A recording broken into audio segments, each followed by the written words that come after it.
300 வருஷம் ஆயிடுச்சு இந்து மதம். அதுக்கு முன்னாடி இந்து மதம் இல்லை.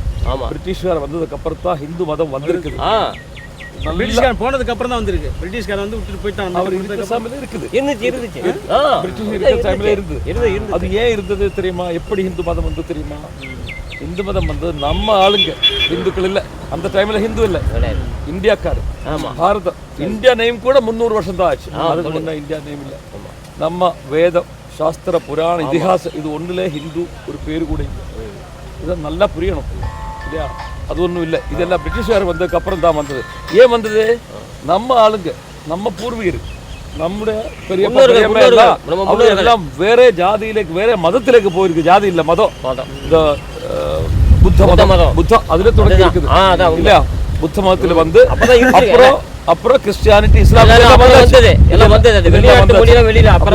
நம்ம ஆளு அந்த டிஃபரெண்ட் மதத்துல போயிருக்குது. அந்த டைமில் கூட ஹிந்துவிசம் இல்லை. ஆமா, ஹிந்து இல்லை, நம்ம ஆளுக்கு போயிருக்குது இல்லையா? அது அந்த போறதை தடையறதுக்காக ஹிந்து அந்த பேர் எடுத்துட்டு வந்தாச்சு. என்னுடைய புக்கில் கூட இருக்குது இந்து புக். சொன்னா தெரியுமா? ஜென்ம பத்திரிகை. நம்ம ஜனிக்கும் போது நமக்கு ஒரு ஜென்ம பத்திரிகை இல்லையா? ஆமா, சொல்லுங்க. பர்த் சர்டிபிகேட் அதுல என்னுடைய கூட இருக்குது ஹிந்து இல்லையா? அப்போ அந்த டைம்ல இப்ப என்னுடைய கருத்து என்னன்னா, இந்து மதம் RSS இப்ப அப்பயே வந்து காந்தியை வந்து கோட் செய்வா. இப்போ இந்து மத வெறிங்கிறதுனால தான் நம்ம அவரை வந்து சுட்டாங்க. இல்லை இந்து மதம் நான் சொல்கிறேன். இந்து மதம் தான். RSS தமிழ்நாட்டில் வந்து அது இந்தியாவில் வந்து இந்தியா நீங்கள் கேரளா, ஆனால் இந்தியாவில் வந்து ஒட்டுமொத்தமாக RSSங்கிற ஒரு மதம் இருக்குது. தெரியுமே, மதம் இல்லை, அது ஒரு இயக்கம், ஒரு அமைப்பு. நீ பேசுனா அந்த RSS இந்து மதம் இருக்கிறதுனால தான் கீழே சாதிய கட்டமைப்புன்னு வச்சுக்கிறாங்க. சாதிய கட்டமைப்பு இருந்தால் தான் இந்து மதம் இருக்கும், மதம் இருந்தால் தான் சாதி இருக்கும். அந்த ஒரு கட்டமைப்பு இங்கே இந்தியாவில் கரெக்டாக அப்படியே சொல்யூஷனாக மிகப்பெரிய அடித்தளமா பேசிக்கா போட்டு இருக்கு. இது எல்லாம் சேலஞ்ச் பண்ணிட்டு தான் நம்ம வருது. இப்போ RSS கூட நான் சேலஞ்ச் பண்ணிருக்குது. இப்போ என்னோட சேலஞ்ச் பண்ணதுக்கு அப்புறம் RSS தலைவர் ஒரு என்ன அவர் பேரு? RSS சிங்கர் அமித்ஷா மோகன் பகவத் அவருடைய ஸ்டேட்மெண்ட் பேப்பர்ல கொடுத்தாச்சு. ஜாதி வேண்டாம். இப்பதான் என்னுடைய நோட்டீஸ் அவர் கிடைச்சிருக்குது. அதெல்லாம் நம்மளும் இதெல்லாம் சொல்றது. இந்த மாதிரி நம்மள 4 பேர் கூட சொல்லாது, 1000-15,000 சொல்றது, மைக்கில் சொல்றது இல்லையா? ஏன்னா எல்லாருக்கும் தெரிஞ்சிருக்குது ஜாதி இங்கே இருக்கக்கூடாது. ஜாதி இருந்தா தீண்டாமை இருக்கும் இல்லையா? நான் இது கூட சொல்லியிருக்குது. Last year 1 August 2014 Jantar Mantar Delhi தெரியுமில்ல? ஜந்தர் மந்தர் நான் அங்கே மைக்கில் கவர்மெண்ட்டுக்கு நம்ம ஆள்கிட்ட சொல்லியாச்சு. இந்து மதத்துக்கு ஜாதி வேணும்னாக்கா ஜாதி எடுத்துடணும். ஜாதி இல்ல, இந்து மதம் சொல்றது ஜாதி இருந்தா தான் இந்து மதம் இருக்கலாம், இந்து மதத்தினை கொண்டுடும் நான் சொல்லியிருக்கிறேன். இப்போ சொல்றேன். நிறைய ஆபத்துகளை சந்திக்கிற மாதிரி ஒன்றும் ஆபத்தொன்னும் இல்லை சார். நம்மளுக்கு ஆபத்து இல்லை, ஆபத்தொன்னும் இல்லை. என்ன ஆபத்து? ஒரு ஆபத்தும் இல்லை. இங்க உள்ள மனிதர்கள் ஒரு மனிதனும் ஒரு யாரும் எதிர்க்காது. சரி, யாரும் எதிர்க்க வராது, வரக்கூடாது. என்ன சொன்னா சத்தியம் சொன்னா எடுக்கணும் இல்லையா? இந்து மதத்திலே ஜாதி இருக்குது, இந்து மதத்திலே ஜாதி வந்திருக்குது. ஜாதியை சொன்னா மிருகதுல்யம் தான்.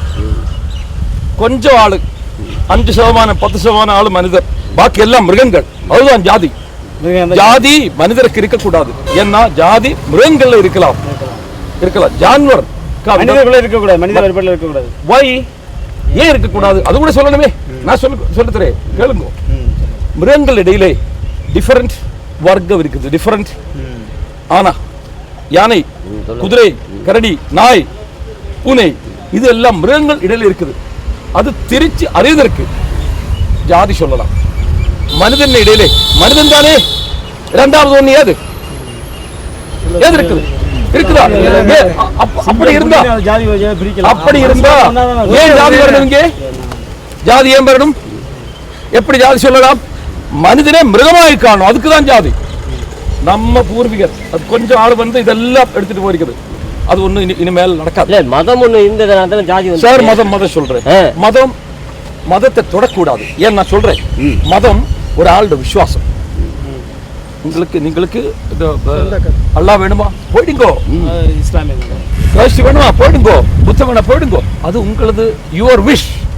ஜாதி விஷ் இல்ல, ஜாதி உங்களது. ஜாதி அடிச்சு எழுப்பிக்கிறது. ஒரு குழந்தை வரும்போது பிறக்கும் போது அந்த குழந்தைக்கு கூட தெரியாது ஏது ஜாதியில வீழ்ந்திருக்கு. அது இருந்து அதுக்கு வெளியே வர முடியாது இல்லையா? அதுதான் ஜாதி, அதிலே தான் கொல்லணும், வேற எங்கும் ஓட வேண்டாம். தமிழ்நாடு ஃபுல்லா, அப்புறம் இந்தியா மொத்தம், ஆல் பாரத். லோக்கல் பார்ட்டி லீடர்லாம் என்ன சொல்றாங்க இங்க சார்? பார்ட்டி எங்களை போலவே நீங்க மீசை வச்சிருக்கீங்கன்னா நீங்க எங்களுக்கு முன்னோர்களுக்கு பிறந்த நீங்களா இருப்பீங்கன்னு சொல்லி பப்ளிக்கா இங்க பேசுறாங்க. இந்த அரசாங்கம் அதை வந்து கருத்து எடுத்துக்கிறதே இல்ல. இங்க வர சொல்லுங்க சார், நம்ம பப்ளிக்கா போயிட்டு இருக்குதுல்ல, பப்ளிக்கா போயிட்டு இருக்குது, யார் வேணாலும் வர சொல்லுங்க. எங்களை போலவே நீங்க மீசை வச்சிருக்கீங்க, எங்களை போலவே நீங்க ட்ரெஸ் பண்றீங்க. ஆனா நீங்க எங்களுடைய முன்னோர்களுக்கு நீங்க எங்களோட பண்ணை அடிமைகளை நீங்க வேலை பார்த்துருப்பீங்க. அங்க எங்களோட முன்னோர்கள் அந்த ஆளுங்க சொல்லுங்க, இந்த ஒரு போஸ் வந்திருக்குது, பப்ளிக் ஒரு பாரத யாத்திரை வந்திருக்குது, அவருக்கு சொல்லுங்க சொல்லுங்க, நம்மளுக்கிட்ட வா, பப்ளிக் ரோடு இருக்குது, வர சொல்லுமா. நிச்சயமா சார், உங்களுக்கு வாழ்த்துக்கள் தான். நீங்க கடவுளோட புண்ணியத்துல சீக்கிரமா நல்லா இருக்கணும். சார் நம்மள வர்ற கடவுளோட புண்ணியத்துல நல்லபடியா இருக்கணும். ஏன் நான் இப்ப பிரம்மா விஷ்ணு சிவன் நோ ப்ராப்ளம், எங்களுக்கு சாதி ஒழியணும் சார். இதை சொல்லுங்க, ஏன் இது ஆൾക്കാർ கேட்டு அவ்வளவுதான். ஏன் இது ஏன் வேணும்? பிராமன் ஏன் வேணும்? நான் நண்டு சொல்லுங்க, எல்லாரும் பிராமன் நான் சொல்றது ஏன் தெரியுமா? இது வேணும், நான் தரிக்கலாம், வேணும் நான் தரிக்க வேண்டாம், இது வேணும் இட வேண்டாம். பிராமன் ஏன்?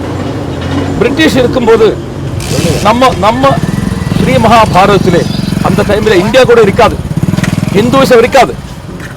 அந்த டைம்ல எல்லாரும் பிராமணர் தான், சர்வரும் 100% பிராமணர். பிராமன் சொன்னா என்ன தெரியுமா? இந்த டைம்ல பிராமன் சொன்னா அது பிராமணர் இல்ல, நம்ம சொல்றது அவங்க பிராமணர் இல்ல. பிராமன் சொன்னா 3 தத்துவம். சத்தியம் പറയണം, ഉണ്മയാ ഇരിക്കണം, ധർമ്മം ചെറ, അവനവന്റെ ജോലി ചെയ്യണം. എന്നോട് കർത്തവ്യം, ഞാൻ ഏത് കർത്തവ്യം இருந்தாலும் டிரைவிங் என்னோட ஜோலி, டிரைவிங் பண்ணணும். மேஷ துறக்கிறது என்னோட ஜோலி, அது பண்ணணும், சமமா இருக்கணும். இந்த நிமிஷத்துல ஏது ஜோலி எனக்கு இருக்குதோ அது பண்ணணும். அதுதான் தேர்டு. அதிதி தேவோ பவ. Aditi means you and me. നമ്മൾ രണ്ടുപേരും பார்க்கறது இல்லையா? நான் உங்களை என்ன மாதிரி நினைச்சு சகோதரராய் வாழணும், அதுதான் பிராமணிசம். ஆனா அந்த பிராமணிசம் இங்க கொலை பண்ணியாச்சு தெரியுமா? அது அந்த பிராமணிசத்தை கொலை பண்ணியாச்சு. நம்ம ஊர்ல பிராமணிசம் சொன்னா தாழ்ந்த ஒரு ஆள் வந்து ஏதாவது வீரத்துக்கு வந்தா அவன் செவியில ஈயம் போடணும், நாக்கு முறிக்கணும், விரல் முறிக்கணும். இதுதான் இந்த பிராமணிசம் இங்க இருந்தது. அந்த பிராமணிசம் நம்ம உறக்க சொல்ற சண்டாள பிராமணிசம், அது வேண்டாம் நம்ம ஊர்ல. ஆமா, அது நம்ம ஊர்ல வேண்டாம். இது கூட கேளுங்க, இது கேட்கும்போது உங்களுக்கு நல்லா இது வந்துடும். ஏன் நான் இப்படி சொல்றேன்? எப்படின்னா இந்த மாதிரி சாதி ஒழிப்புன்னு சொன்னா, பாரத யாத்திரை சாதி ஒழிப்புன்னு சொன்னா எங்களுக்கு வந்து மிக சந்தோஷம் தான். இங்க ஒரு பெரியார் மாதிரி உங்களை பாக்குறோம். ஒரு இது கூட பெரியார் தான் வந்து யாத்திரை பண்ணார். நான் சொல்றேன், 100% 100% பிராமணர் இருந்த நம்ம ஊர்ல பிரிட்டிஷார் இருக்கும்போது பிரிட்டிஷ் இந்தியன் கோடதி யூஸ் பண்ணி நம்ம பூர்வீகர் அவர் யூஸ் பண்ணி 100% பிராமணர், பாக்கி 97% சூத்திரம், தொட்டுக்கூடாது சூத்திரம் தான் எல்லாம். இந்தியாவில நம்ம ஆளுகள் அந்த மாதிரி அவர் ஜட்ஜ்மெண்ட்ஸ் போட்டுட்டு தான் போயிருக்குது இங்கிருந்து. அது பாக்கி தான் நம்ம கான்ஸ்டிடியூஷன். அது நம்மளோட கான்ஸ்டிடியூஷன் ஜாதி பேஸ்ட் இல்ல, இல்ல அது மனு தர்மம். நீங்க சொல்றது இந்த 90% சொல்றீங்களா, அது மனு தர்மத்துல தான் இருக்குது. மனு தர்மம் அவன் ஒரு நூல் இருக்கு. ஆமா, நான் சொல்றது கேளுங்க. மனு தர்மம் கிடையாது. நான் மனு தர்மத்திലേക്ക് வர்றேன். சொல்லுங்க. மனு தர்மம் நம்ம ஆளுங்க அவங்களுக்கு எப்படி வேணும் அந்த மாதிரி திருத்தி எழுதி இருக்குது. தெரியுமா? சாதுர்வர்ணம் இருந்தது நம்ம ஊர்ல. சாதுர்வர்ணம் தெரியுமா? பிராமண சத்திரிய வைசிய சூத்ரா சாதுர்வர்ணம். சாதுர்வர்ணம் எப்படி தொடங்கி இருக்கு தெரியுமா? முதல்ல சாதுர்வர்ணம் இல்ல, ஏக வர்ணம் தான் நம்ம ஊர்ல லோகத்திலே. அதுதான் பிளாக் ஸ்கின் ஆதிவாசி அபோரிஜின் பீப்புள், அவர் தான் இருந்தது முதல்ல. அதுக்கப்புறம் கொஞ்சம் கூட இந்த கலர் வந்த ஆள் வந்தாச்சு, திவர்ணம் 2 வர்ணம் வந்தாச்சு, பிளாக் ஒயிட், கருப்பு வெளுப்பு. அதுக்கப்புறம் 4 வர்ணம் அவங்களே கொண்டு வந்தாச்சு. யாருக்கு பரிக்கணும் வாங்கணும் 4 வர்ணம். அந்த டைமில் கூட ஜாதி இல்லை, அந்த டைமில் கூட இது வேலை இதுல இல்லை. இப்போ அதுக்கப்புறம் 4 சாதுர்வர்ணம் வேலையில ஒர்க்கில் வந்திருக்குது. அதுக்கு முன்னாடி பிராமன் சொன்னா வெளுத்த நிறம் உள்ளவன், சுவன்னா ரெட் நிறம், பிளட்டுக்குள்ளவன் சத்திரியன், எல்லோ ஒரு பிரவுன் நிறம் உள்ளவன் வைஷ்யன், பிளாக் நிறம் உள்ளவன் சூத்ரன். இது நான் சொல்றதில்லை. 5000-16 வருஷங்களாக நம்முடைய எவ்வளவு crores of our people suffered. Correct? எவ்வளவு சஃபரிங் இல்லையா? அவருடைய எல்லாம் உள்ளு விந்து நெறிஞ்சு மிருகங்களை மாதிரி அதுல கூட நீச்சமாகத்தான் சொன்னாங்க இல்லையா? அப்ப இது கொஞ்சம் மீறணும், கொஞ்சம் ப்ராப்ளம் இல்லை. Don't worry. அந்த டைம்ல கூட ஜாதி இல்லை. பிரிட்டிஷார் வந்த டைம்ல தான் ஜாதி வந்திருக்கு. ஏன் அது கூட தெரியணும்.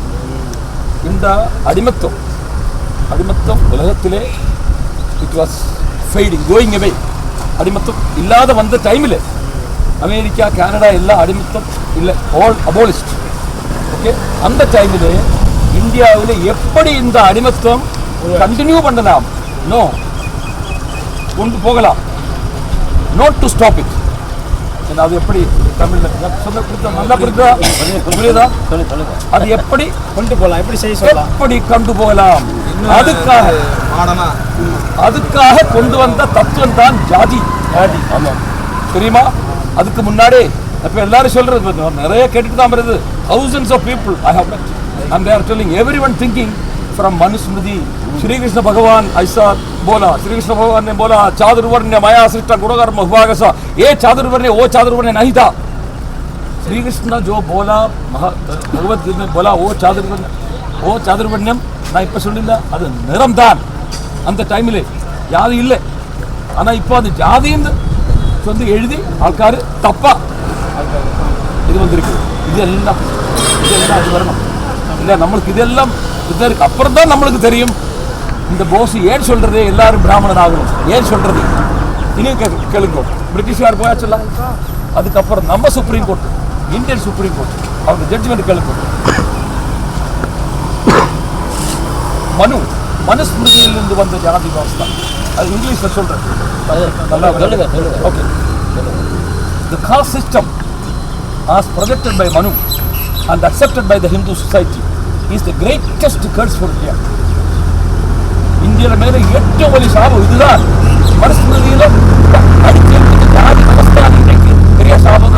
சுப்ரீம் கோர்ட் விதி இருக்குது, ஒரு விதி இல்ல, பல விதிகள் இருக்குது. ஆனா அது கீழோட்டு வராது. நம்ம பொலிட்டீஷியன் துஷ்டமார் தடஞ்சு வச்சிருக்குது. நான் இப்படியே சொல்றது, ஜனங்கள் அது தடஞ்சு வச்சிருக்கிறது. ஆனா கீழோட்டு வந்தா மனிதனுக்கு இடையில மிருகங்கள் இருக்காது. தெரியுமா? இது தெரியணும். சுப்ரீம் கோர்ட் வேற விதி இருக்குது. Cost system is a curse on India.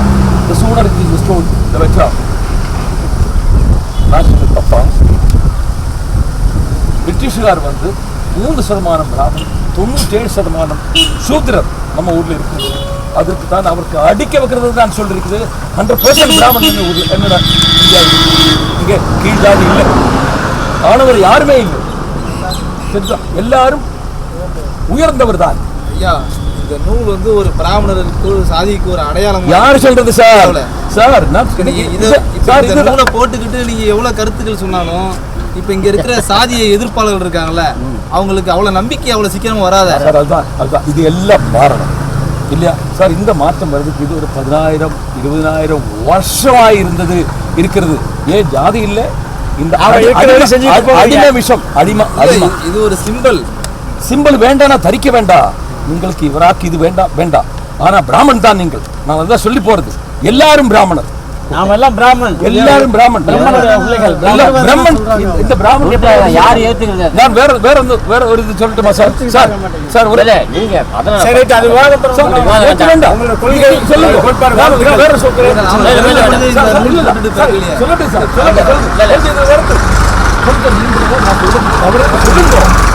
எனக்கு கொஞ்சம் சொல்ல முடியும். பயணம் வந்து வெற்றி அடையட்டும். வாழ்த்துக்கள் சார்.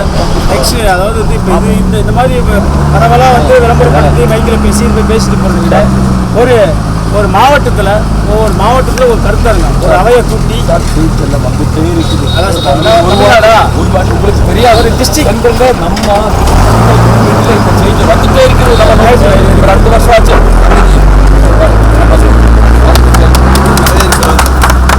எவ்வகையிலும் எந்த வழியில போலாம், இந்த வழியா போனாலும் சரி, இந்த சாதி வழியா போனாலும் சரி, சாதி சாதி ஒழியணும். ஒழியணும். சாதி ஒழியணும். நாங்க எல்லாம் அம்பேத்கர் ஜாதி ஜாதி ஒழிஞ்சு இங்க தமிழ்நாட்டுல ஜாதி இருக்கக்கூடாது. இங்க தமிழ்நாட்டுல கை கொடுங்க. இங்க தமிழ்நாட்டுல நீங்க பாத்தீங்கன்னா ஒரு டவுன்ல ஒரு சிட்டியில பெரியார் சிலை அம்பேத்கர் சிலை இல்லாத டவுனே இருக்காது. பெரியார் சிலை அவங்க தான் அவசியம். இருப்பாங்க இங்க. என்ன காரணம் கேட்டீங்கன்னா பெரியார் தான் இந்த உலகத்தில் தமிழ்நாட்டில் மிகப்பெரிய பணக்கார கோடீஸ்வரர். அந்த அவ்வளோ கோடீஸ்வரர் சாதிய ஒழிக்கணும் இந்த மக்களுக்காக ஒடுக்கப்பட்ட மக்கள் கீழே இருந்தார். அதனால தான் அவருக்கு மூளைக்கு மூலம் சில இன்னும் அம்பேத்கர் வந்து அவர் பேசினா ஃபர்ஸ்ட் அரசியல் சாசனத்தை ஃபர்ஸ்ட் திருத்துறதே அவர் சொல்லி தான் ஃபர்ஸ்ட் அவர் அவருடைய போராட்டம் பெரியார் அம்பேத்கர் தமிழ்நாட்டில் பெரியார் அம்பேத்கர் இல்லாத மாவட்டம் கிடையாது, மாநிலம் கிடையாது, இடம் கிடையாது. எல்லா ஊர்லேயும் சிலை இருக்கும். நாளை உங்களுக்கு ஒரு சிலை இருக்கு, சாதிய ஒழிப்பு நிச்சயமா உங்களுக்கு தமிழ்நாட்டு மக்கள் சிலை வேணும். நான் சொல்லியிருக்கேன் சார், என்னுடைய சிலை வேணும் வந்துருந்தா 20 வருஷத்துக்கு முன்னாடி வந்துருக்கேன். இதுக்கப்புறமா நீங்க போனாலும் ஒரு பாரதியார் பத்தி கேள்விப்பட்டிருக்கீங்களா? பாரதியார் கேட்டிருக்கு சார், கேளுங்க. என்னோட சிலை திருவனந்தபுரம் ஏர்போர்ட் தெரியுமா? சொல்லுங்க. அங்க வைக்கிறதுக்கு நம்ம ஆளுங்க எல்லாம் ஒரு டைம்ல 1991 ரொம்ப இது போட்டாங்க. ஆனா அந்த ஏர்போர்ட் வந்த காரணம் நான் தான். அவருக்கு எல்லாம் தெரியும். அந்த ஆள் சொல்றது என்னோட சிலை அனுப்பி அப்புறம் சிலை வைக்க கூடாது. சிலை வச்சா என்ன ஆகும் தெரியுமா? என்னோட சிலை வந்தா இந்த மாதிரி எனக்கு வேற ஒண்ணும் பண்ண. அந்த சிலை என்ன சொன்னா என்ன தெரியுமா? ஒரு ஆளை தளர்த்தி வைக்கிறது இந்த மாதிரி மரம் மாதிரி இருக்கும். அதுக்கப்புறம் ஆக்ஷன் இல்லை. இல்ல அது வந்து சார் நம்மளோட பேரு கூட மறந்துடுறோம். இங்க தமிழ்நாட்டை பொறுத்தளவுக்கு நம்மளோட பேரு கூட மறந்துடுறோம். ஆனா நம்ம தத்துவம் எடுத்துடணும். கோட்பாடு நம்ம ஏன் சொல்றது அது எடுத்து நம்மளை கூட மறந்துடல. நமக்கு அதுதான் வேணும். ஆனா 10,000-20,000 வருஷம் கூட நமக்கு இங்க என்ன பண்ணு தெரியுமா? தத்துவம் மறந்து இருக்குது. ஆள சிலை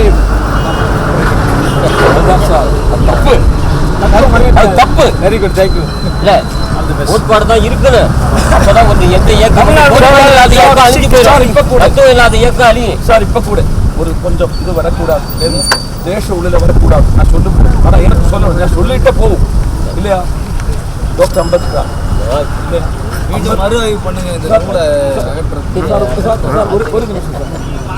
அம்பேத்கர் டாக்டர் அம்பேத்கர் என்ன சொல்றது அது உங்களை எல்லாம் ஃபாலோ பண்ணுறது. சரி, அது கூட இப்போ ஒரு ஜாதியாக டாக்டர் அம்பேத்கர் சொல்ல என்ன ஜாதி வேண்டாம். இப்போ அது கூட ஒரு ஜாதியாக அப்ப என்ன பண்ணிருக்குது? நம்ம அந்த தத்துவத்தில் இருந்து மாறி இல்ல அந்த தத்துவத்தை கொண்டு வந்தது யாரு? சார் தத்துவம், அந்த தத்துவம் எடுத்தா ஜாதி வராது. ஜாதி ஒழிக்கணும், அதுக்கு ஃபைட் பண்ணணும் இல்லையா? கேரளாவில் என்ன பண்ணி என்ன ஆயி தெரியுமா? ஸ்ரீநாராயண குருசாமி வந்து இல்லையா? ஒரு ஜாதி ஒரு மதம் ஒரு தெய்வம் மனுஷனுக்கு சொல்லுவது. இப்ப என்ன அந்த ஆளுங்க எல்லாம் ஒரு ஜாதியா மாறி இருக்குது. குருசாமியோட தத்துவம் போயாச்சு. நான் சொல்றேன், இது எல்லாம் தெரிஞ்சுதான் நான் சொல்றேன் சார். இது எல்லாம் தெரிஞ்சு சொல்றது நம்ம சிலை வேண்டாம். என்ன கூட மறந்துடணும். இந்த ஒரு ஆள் இருந்து வந்து அதெல்லாம் மறந்துட்டு நான் ஏன் சொல்றது அது எடுக்கணும். கருத்து மட்டும் இருக்கணும். நான் சொல்றேன். ஓகே சார், இது உங்கள் வாழ்த்து. All the best. எல்லாம் கிளம்புங்க, வந்து போயிட்டு வாங்க.